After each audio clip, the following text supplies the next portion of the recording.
From the state capitol, WFSU Public Media brings you Capitol Report. Florida has a new state budget, but it appears public school districts still aren't sure how much money they'll have as the first day of classes draws nigh.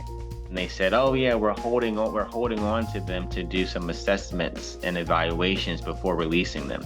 Also this week, we'll take a behind-the-scenes look at how some statewide political races are shaping up way in advance of next year's election and what factors are still important. A, are you running? B, did you speak to the governor? C, what did he say? We'll also head out to Alligator Alcatraz, and we'll discover a new way your local public radio station can help keep you safe in the event of an emergency.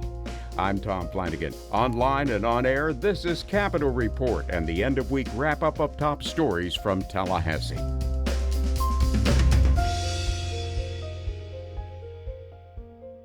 A freeze on federal funds used to support after-school and summer programs throughout Florida could soon be lifted. That news comes after a push from a group of Republican U.S. senators and a lawsuit by Democratic teachers' unions. But as Margie Menzel reports, with classes set to start within a matter of weeks, many local school districts are still scrambling. The funds that were paused normally go to help schools with a significant percentage of low-income students, for professional development for teachers, to teach English as a second language, and for after-school and summer programs. Officials say the Trump administration has now agreed to release some of those funds, but it's unclear which dollars will go where. For now, Tallahassee Democratic Representative Allison Tant says she's especially concerned about the impact on schools in the poorest neighborhoods. By definition, Title I schools are the schools with the students who need the most support, the most extra support. These are not schools in upper middle class neighborhoods. These are schools that serve students and human beings who have greater need. Tallahassee Democratic Representative Gallup Franklin, who represents one of the poorest counties in Florida, says schools were expecting to receive that money about July 1st. And when they woke up, they weren't there. And when that happened, then they said, oh yeah, we're holding on to them to do some assessments and evaluations before releasing them. And that's when the fire started and the conversation started to happen. Franklin says that's made it hard for schools to plan. That's also been a concern for Lily Murphy, the executive director of Florida After School. She says now is the time for members of her organization to be getting ready. But not knowing whether the funds would be there has made that hard. She says the program spends nearly $70 million for about 56,000 students statewide. They would normally be in the planning stages of purchasing materials, hiring their staff for the fall, getting programs ready to begin operating so that they can commence at the same time that the school does, so that parents have care and are able to work and not worry about where their kids are and that their kids are safe and well taken care of. What the cuts could mean for parents and kids is a significant concern. Leon County School Board member Marcus Nicholas says the loss of after-school and summer programs could put parents who rely on the tutoring, snacks, and care for their children in a bind. To be able to progress, these kinds of programs are crucial. When you talk about after-school snacks, when you're talking about tutoring services for those students who may not get the information the first time around in the classroom and need to have an individualized lesson. That's what these 21st century programs are designed and are built for. Meanwhile, plans for a Democratic-backed lawsuit are underway. Andrew Spar is president of the Florida Education Association, the state teachers union. He says his group is joining a lawsuit with other teachers' organizations to argue that all the funds are needed and must be released. I'm Margie Menzel. A little more than halfway through 2025, but we are already anticipating the 2026 elections. And that's going to really mark a changing of the guard in Florida politics because Governor Ron DeSantis is going to be terming out. There are several races for some other jobs like State Attorney General, CFO, And they're going to feature candidates who have never really been elected to the job. So the situation now has led to a lot of buzz a year and a half out into who is going to run and where political factions may be breaking out. And several stories were out this week that might give some additional clarity on all that buzz. And to help bring that together, we have Tristan Wood to kind of break it down. Tristan, how goes it? Going well, Tom, going well. Okay, well, there was a story, I think, in the digital outlet The Floridian this week. It was about former House Speaker Paul Renner, and he was looking at a run possibly for governor. So tell us a little bit more about that, if you could. Well, Liv Caputo of The Floridian reported that several people in the DeSantis administration told her that Renner met with the governor and told him he wanted to run in 2026. I spoke to her about her story. I heard from some sources in the outskirts of the DeSantis administration that he had spoken to the governor about 2 weeks ago and had told him, hey, I'm running for governor. And there's differing reports on what the governor's response to that was. There's also buzz he has hired several political consultants to start to look into his chances. But what about Renner? What did he have to say about all this? In text messages to Caputo, he didn't confirm or deny it. He didn't really mention anything about him specifically. It was a bit of a non-answer in terms of, hey, A, are you running? B, did you speak to the governor? C, what did he say? Instead, it was, we need to defeat the Democrats. Whoever runs, let's get that done. Now, in politics, very often a non-answer like that speaks volumes. If it was completely untrue, he would have just denied it. Yeah, you kind of have to look at the negative space or the notes that aren't played, right? But what are his chances when you look at all this? Does he have a shot? So very little polling is available yet, but a St. Pete poll survey gave him 2% support in a four-way race between other hypothetical Republican candidates, like Rep. Byron Donalds, Casey DeSantis, and Florida Agriculture Commissioner Wilton Simpson. Now, to Barry University professor Sean Foreman, Renner's chances of winning are very slim. Not discounting anything from Paul Renner's capabilities or his record in the legislature, but he's just not very well known across the state. And really, it seems like the deal maker in Florida is getting Donald Trump's endorsement, and that's already gone to Byron Donalds. Okay, Tristan, let's shift gears a little bit. There were also some waves being made in the CFO race this year. So what's the deal on that? Explain it to us. So Governor DeSantis appointed State Senator Blaise Ingoglia to state CFO this week, despite State Senator Joe Gruters having Trump's endorsement for the job in 2026. Ingoglia is an ally of DeSantis, and Gruters championed several bills that attempted to weaken DeSantis' power in the state during the special sessions earlier this year and the session this year. So DeSantis was really aggressive against Gruters at this press conference. So if George Washington rose from the dead and came back and tapped me on the shoulder and said, will you appoint Joe Gruters CFO? My response would be, no, I can't do that. Without betraying the voters that elected me to lead the state in a conservative direction. So there's no love lost between a lot of these politicians, and Gruters has expressed that he intends to remain in the race for 2026, meaning an Ingoglia-Gruters standoff seems inevitable at this point. Oh, great. So what do you make about that standoff? What's the deal on it? Well, a common theme among political watchers is that since the Florida Democratic Party is so behind in registration, turnout, and other metrics, the real determination on who wins Florida's statewide offices in 2026 will be in the Republican primaries. So Foreman says that's a key part of the reason why we're seeing this clear factional split right now in the Ingoglia-Gruters race, is that that's where the decision of who controls power is going to be decided. You don't see Republicans worried about any Democrats. They're just worried about their internal battles. Who has the edge in that race remains to be seen. Gruters has Trump's endorsement, but now Ingoglia has the office to use the bully pulpit it gives him to pound the table on issues in an attempt to win over Republican primary voters and increase his name ID. So it's really unclear who should be the front runner at this point. Capitol reporter Tristan Wood bringing us up to date on all of the behind-the-scenes activity in the ever fascinating world of Florida politics. Thanks, Tristan. No problem, Tom. Coming up on Capitol Report, we'll hear from someone who knows more than a little bit about the area now occupied by the detention facility called Alligator Alcatraz. Now, if you go out to the site, you're going to see a lot of traffic, a lot of noise. The state of Florida goes its own way when it comes to accreditation for public colleges and universities. There's no question that this is a foundation rocker. And when emergencies happen, your nearest public radio station is now offering a new way to connect with potentially life-saving information.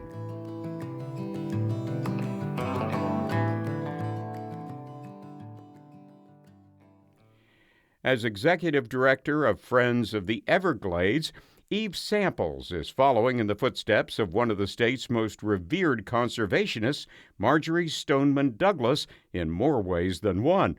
On the Deeper Dive with Derek Ham podcast, she delves into a lawsuit challenging an immigrant detention center in the Everglades dubbed Alligator Alcatraz. Here's an excerpt. Tell me what you've seen when you've gone out there or what you're hearing from reports of other people. So I haven't been on the site and allowed into the site since it opened, and I'm sure you saw state lawmakers were turned away as well. Let me share first a little bit about being in Big Cypress before this happened. Yes, thank you. I love do that. I went, actually it's my favorite Everglades experience. I went on a swamp walk very close to this area in Big Cypress National Preserve, behind Clyde Butcher's gallery there. Oh, wow, a guided swamp walk, and Clyde Butcher, the black and white photographer known for his Everglades images. Really big, very gorgeous. Very gorgeous. Yeah. He's in his 80s and he's been engaged in this fight because he feels so strongly. But anyhow, some years ago, I did a swamp walk behind his gallery, and I'm not very tall. So water came up to about my waist, and it was incredible to be immersed under the cypress dome. The water's clear. You're walking on limestone bottom, the serenity of that moment. Yes, there are alligators nearby. Yes, there are other snakes and critters nearby, but I felt nothing but peace in that moment. And there's some real irony in these men with big titles talking about how scary the alligators are and the snakes, and they'll keep everybody away, when many people actually enjoy this ecosystem and maybe they should give it a shot. So that's what it was like. Now, if you go out to the site, you're going to see a lot of traffic, a lot of noise, puffs of pollution coming out of big trucks, protesters at the entrance a lot of days. And at night, you will see the big lights in the distance. And a lot of these vehicles going in have their DOT numbers covered up. I saw that. Yeah. And we had images early on of Department of Homeland Security vehicles moving in, photographs of that. Lately, they've been big white unmarked buses going in. So that's interesting to observe. The increasing activity. And this is a 2-lane road, Tamiami Trail, the road leading there. It's about an hour east of Naples and almost 2 hours west of Miami. It's not designed for this kind of bustling activity. It's really the middle of nowhere. That was Eve Samples with Friends of the Everglades on the Deeper Dive with Derek Ham podcast, a product of the News Service of Florida. Hear the full episode wherever you get your podcasts. The Florida Board of Governors has approved a new higher education accreditor, the Commission for Public Higher Education. WUSF's Douglas Soul tells us what it could mean for state universities. State universities and colleges need to be accredited. Accreditors review and create higher education standards. They give institutions access to government funding, students access to financial aid, and they give graduates' degrees credibility. They can even affect what students are taught. Yet, Florida State University student body president Carson Dale says most students don't know much about accreditation. Kind of behind the scenes, but obviously it's a very important thing when it comes to financial aid, course transfers, graduate school, all of that good stuff. But Peter Lake, a Stetson University law professor and higher education expert, predicts the change will bring this process to the forefront. I think this could be the single biggest shift in regional and national accreditation in living memory of almost anybody who's connected to higher education. Governor Ron DeSantis has been fighting the accreditation process for years. He's taken issue with Florida's accreditor, called the Southern Association of Colleges and Schools Commission on Colleges. Then, the governor announced a new accreditor late last month, saying the current one is biased toward progressive ideologies. When we said no DEI, the accreditor was telling our universities, oh, no, you're not going to get accredited unless you do DEI. Who the heck are they to say what our universities have to do? The Florida Board of Governors oversees state universities. It will provide institutions with an alternative that focuses on student achievement rather than the ideological fads that have so permeated those accrediting bodies over the years. 5 other southern states want to be involved and will help lead it.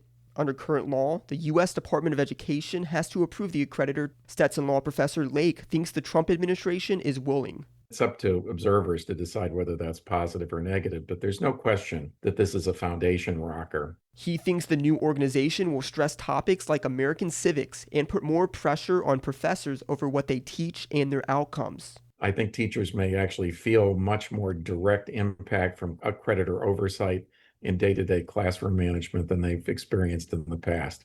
Still, without knowing the possible new standards, he says the effects are unknown, including on students. You don't know, but the new accreditors, for example, might impose new curriculum requirements that people have to meet that have not existed before. And that could put stress on people who are transiting through the system at the time and people who are planning on going. Lake thinks higher education overhauls could lead to what he calls a renaissance, but he also worries accreditation regions may become defined by their politics. Is this the place that resonates with me, my values? Is this what I want to purchase or buy into? And I think as the accreditation system potentially creates more variety, it potentially creates the possibility of more affinity shopping. The politics involved is a big concern for Anita Levy of the American Association of University Professors. Right-wing politicians and legislators have learned that a robust, well-regarded accreditation system presents some kind of barriers to, frankly, to their attempts to inject partisan control into institutions of higher education. The Florida Education Association and the United Faculty of Florida are also speaking out. They say a politically driven accreditor will damage the credibility and reputations of state schools. But FSU student body president Carson Dale likes the idea of the new accreditor. Other student presidents picked him to serve on the Florida Board of Governors. First and foremost, innovation and competition is a great thing, and I think that's what this allows for a model, to exist in. A state university system spokesperson says the new accreditor will, quote, maximize efficiency without sacrificing quality. I'm Douglas Soul in Tallahassee. A new Florida law aims to protect student athletes before they even step onto the field. Jasmine Sutherland reports first-time athletes are now required to get a heart screening called an electrocardiogram. The Second Chance Act is named in memory of Point St. Joe High School football player Chance Gaynor. He died after experiencing cardiac arrest during a game.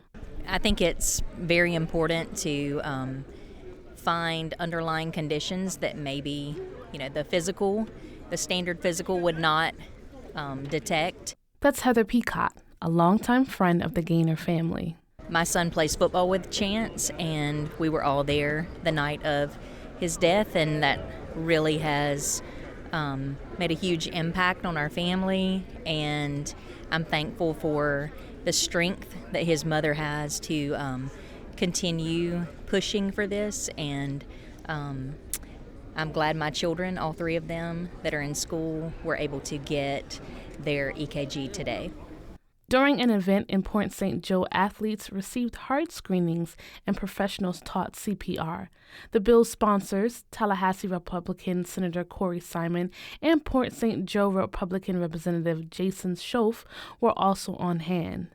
For Simon, who played football, the bill hits close to home. I had a good friend that passed away on the field, and so to know that you're going to make an impact for the least of these, our young people, and they'll have an opportunity to grow up and also participate in what they enjoy doing. Schoaf sponsored the House version.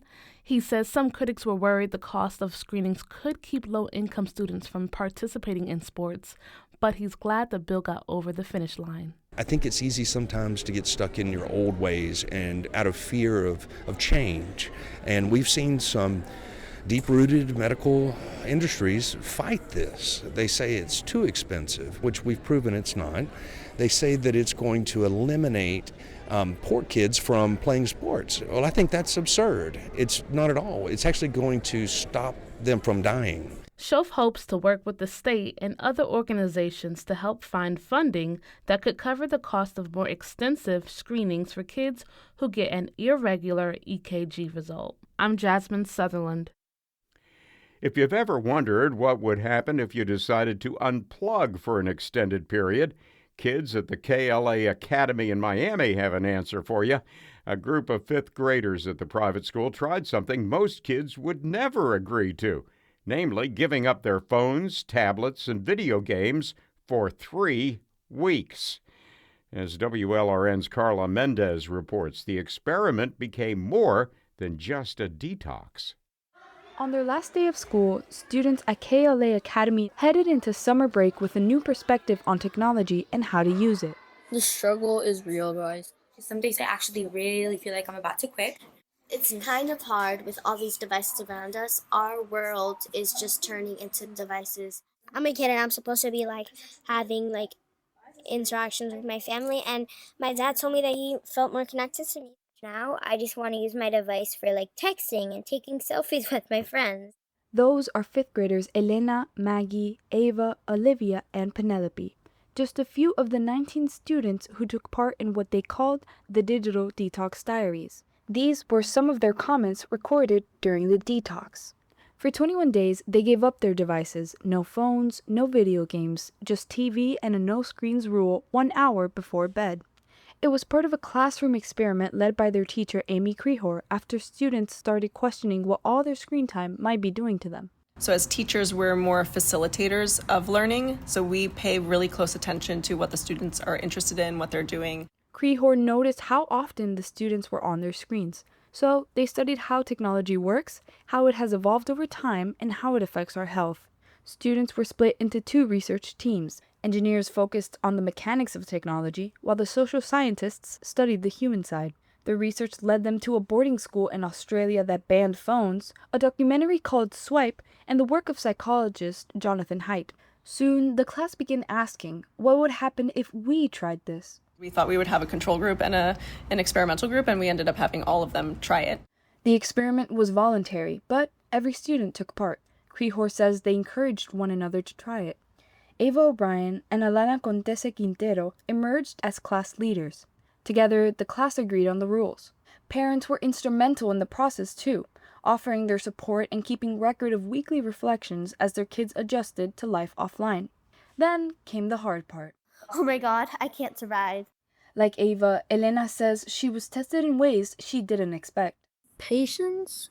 I don't have patience for anybody. Others like Maggie noticed a change in her behavior after just a few days without devices. Before I would get mad and destroy everything around me, but this time I know how to control myself and I know how to stop. So I feel like the detox is really helping me. By day 15, Maggie had picked up a new hobby. I started a book from my house. I would have never done that if my iPad was here. I started a book. Students like Alana reported better sleep, clearer focus, and more time spent socializing or trying new things. Also recently had a play date with Vale. We just went outside and we talked for 4 hours. We were so refreshing. At school, Crehor and her colleagues noticed shifts in the classroom dynamic. One student who would come in the morning and barely say hello to us started to hug us every morning. Ava's dad, Gus O'Brien, says the project extended beyond just the students. It gave our kids good permission to call us out if we were stopping halfway through a conversation and texting, and the kids are like, yeah, we're here. It made everyone a bit more patient, a bit calmer. For many of the kids, the biggest insight came not from quitting screens, but understanding what makes them so addictive. Before I started learning about this stuff, I would really not care if I was scrolling the whole day. And then I learned about oxytocin, then I learned about dopamine, and I learned what phones can do to you. And so then I was like, why am I doing this? Alana also says the detox strengthened her bond with her brother. We would watch movies together, and I felt like we were way more connected, and I love my brother when I see him like that. The goal was never to abandon technology. It was to have a better understanding of the science behind how it shapes our brains, our relationships, or even how it can be isolating. And for Alana and Ava, they plan to take these new habits with them into middle school. Because I do not want to go back to my screen and be addicted on it again. It's amazing how 3 weeks can change your whole life. I'm Carla Mendez in Miami. You're listening to Capitol Report from WFSU Public Media. I'm Tom Flanagan. Finally this week, a free app has been launched to help Floridians prepare for severe weather and other emergencies. WGCU's Sandra Viktorova reports. News teams work round the clock during hurricanes to broadcast everything from evacuation orders to storm safety tips while still delivering other news. Delivering safety information specific to each community can be a challenge. It can also be frustrating for police and fire departments, hospitals, and local governments. That's why Randy Wright and his team at the University of Florida have spent several years working with the Florida Division of Emergency Management to launch Beacon. That's the Broadcast Emergency Alerts and Communications Operations Network. It's a broadcast system that allows local emergency managers and government leaders to transmit specific alerts to residents in the communities they serve. And in working with emergency management and public safety, sometimes they're concerned that their message gets lost in everything that's going on with a disaster. There's no news, there's no editorial information, there's no commercials, there's nothing other than alerts. If there's a burn ban that's going on, if there's a boil water order that's happening, or if there's a closure on I-75, all of that type of information that's being fed into the system by the agencies responsible for them. Listeners can get alert notifications and listen to them via this app. Burn ban notice from the city of LaBelle. And even when communities lose cell phone and internet coverage, Beacon continues to be broadcast on local radio channels. We continually hear about the only thing I could get was radio because it's the most resilient medium out there. While the app works wonderfully and is great, for those times when connectivity is out, power is out, Beacon will be there on the radio. For a number of public broadcasters in the state of Florida, it's just natural within our mission to be able to provide that conduit for emergency management agencies and other government agencies to be able to talk to the public. The alert information is written by public safety and government agencies. Then once it's fed into Beacon, the AI technology turns it into digital voices that can speak 9 languages. De la División de Manejo de Emergencias de Florida. Within a minute from the time that they enter the alert into the system, it's being broadcast, and then it's being repeated so that that agency can constantly update the public on the latest about whatever the public needs to be alerted to. Beacon also includes weather maps. And Wright says if you evacuate from your community, that's not a problem. You can ask the Beacon app to deliver alerts from the area you're traveling to, or just turn the dial to the public radio station serving that community. Each one has a Beacon channel. That was WGCU's Sandra Viktorova reporting. Our regular Capitol Report correspondents are Gina Jordan, Regan McCarthy, Margie Menzel, and Tristan Wood. Thanks also to Derek Ham, Douglas Soul, Jasmine Sutherland, Carla Mendez, and Sandra Viktorova. Technical support for Capitol Report comes from Taylor Cox, and I'm Tom Flanagan. Join us again next week online and on air for more reports from the state capitol. Capitol Report is a production of WFSU Public Media in Tallahassee.